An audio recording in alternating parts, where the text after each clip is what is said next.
So you want to live in Europe as a digital nomad or an expat? Well, in this video, I'm going to share with you 7 of the best and cheapest options in order to live long term in Europe. Now, with that said, let's go ahead and get on into this video. And it is going to be somewhat of a ranked video. So I'm going to go with the worst option to the best option in my personal opinion, and I'm going to give you a couple honorable mentions as well. So let's go ahead and get on into it. The first one and the worst one, although can't really go wrong, is going to be Montenegro. The reason I say it is the lowest rated option is just because I don't like it as much as some of the other options on this list. It has decent weather, it has a good coastline, it has a decent location in Europe, but more importantly, if you want a digital nomad visa, you only have to show proof of about $1,500 per month, which is obviously incredible value for money, and it's one of the cheapest options, or the options with the lowest level of requirements, I should say, in all of Europe. So it is a great option. Then next we have Croatia. Croatia is a great place. I like Zagreb, and plenty of other people love the what's the beach town called? I don't remember the main beach town for some reason, but it's a beautiful city. It's the one in Game of Thrones for reference. So it's a great place, relatively low cost of living, decent internet, decent weather depending on the time of year. I mean, it's in that central part of Europe, so it's going to have better weather than like the Baltic states, but it's not going to have as good of weather, in my opinion, as some of the other places on this list. But it does have lower requirements than many of the other places on this list. You only need to show proof of $2,400 per month in order to obtain this visa. Then next, I would go with Spain. So I absolutely love Spain. I lived in Spain. Spain has a ton to offer. Good weather. I like the Spanish people. I like the Spanish climate. I think the cities are great. I think the food is great. The internet probably not going to have the best speeds around, but it will be decent enough depending on what you are doing. Now, the big issue with Spain is it has some higher level requirements. So, first of all, the tax situation in Spain, not great. Probably some of the worst taxes in Europe. Obviously, you can get around it if you don't live there and you aren't in the tax net, but we aren't going to get into those details for this video. But be cautious if you are a high income earner going to Spain and getting in the Spanish tax web. That said, the income requirements, like I was about to say, a little bit higher, $3,000 per month, give or take. And it's likely going to get more expensive each and every year for all of these because a lot of them are based on the local minimum wage times 3 or times 4 or something like that. But with that said, Spain is an absolutely great option. That leads me to the next option, which would be Greece. Greece is arguably my favorite option on here. It is also the most expensive option on here because you need to show at least $3,500 per month, give or take. Greece, a lot of the same things I said about Spain, but great weather. I love the Greek people. I love Greek food. The weather is amazing. Internet probably not as good, and the language barrier could be problematic for some people because I especially noticed last time I was in Greece that the level of English not quite as high as in Spain, but then again, Spain's a little bit different because I speak some basics, well, more advanced than basic Spanish. So I don't really clock it the same in Spain because obviously I'm not as aware. Whereas in Greece, I don't know Greek. So I can't just switch to Greek and be like, oh, blah, blah, blah, blah. So hopefully that makes a little bit of sense. Now, next up, we have Albania. And the reason Albania is here is because two things.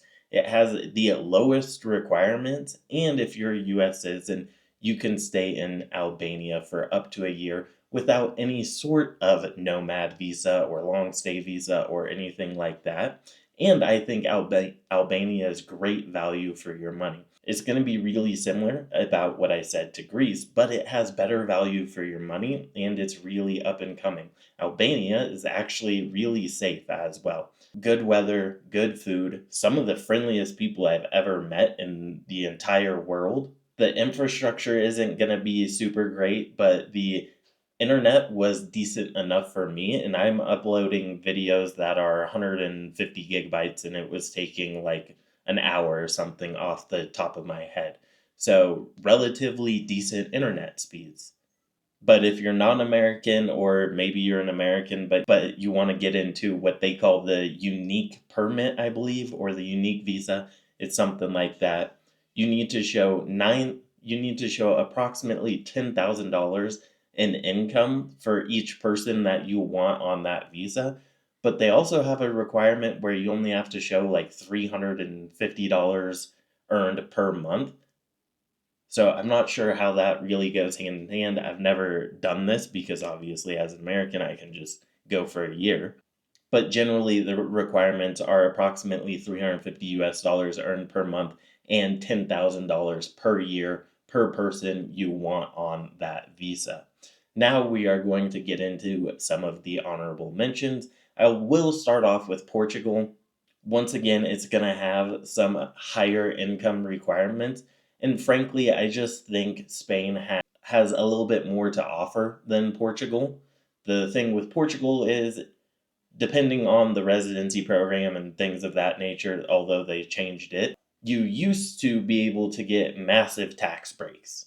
And so that was the reason the NHR program was so successful. That's why I got into the NHR program. But all things being equal, I would probably choose Spain over Portugal. Also, there's some other lifestyle considerations you have to take into account as well. Another place that could interest you would be Estonia, specifically Tallinn. I believe the requirement is around 4,700 US dollars per month.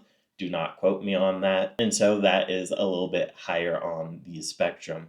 Then a place I've talked about quite a few times on my channel, Poland. So I actually have no idea what the requirements for Poland are, but this is also because there is a special bilateral visa agreement between the United States and Poland, where US citizens can go to Poland for 90 days, then they could go to Albania, Moldova, London, some of those countries that are outside of the Schengen region, and go back to Poland and get another 90 days. Now, as of now, that is still in effect. Is it going to still be in effect in 6 months, 3 months, a year? I have no idea. So, depending on when you're watching this video, you may want to double check that. But obviously, if you just want to spend a bunch of time in Poland, that is a great option for you because, from what I understand, Poland is it's a little bit more difficult to get residency there.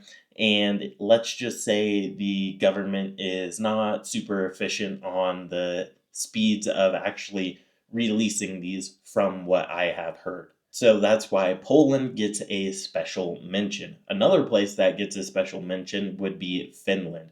So the reason I say Finland gets a special mention is because it has some really low income requirements. I believe it's 1,200, 1,400 euros or something like that. So incredibly low. But if you're only making that amount of money, I'm not sure Finland or Helsinki is really a place you want to be because it's going to have a higher cost of living. And then, as I alluded to earlier, some of these places aren't necessarily going to have the best weather. And that's why it was my ranking list. So if I were to actually rank Estonia, Finland, and Poland, they would probably be on the back end of this video, in my personal opinion, because I don't enjoy the weather of those countries.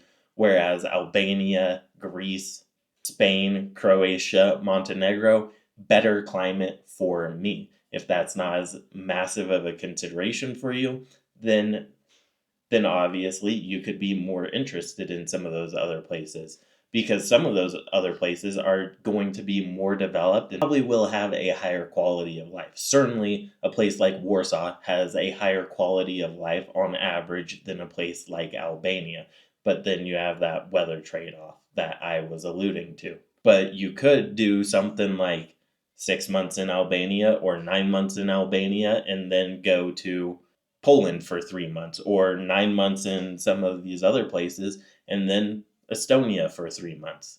But with all that said, we're going to wrap up the video here. Thank you for watching. I truly appreciate it. Let me know your thoughts in the comments down below. Have you been to any of these places? What was your experience? And I will see you guys in the next video. And as always, peace, much love.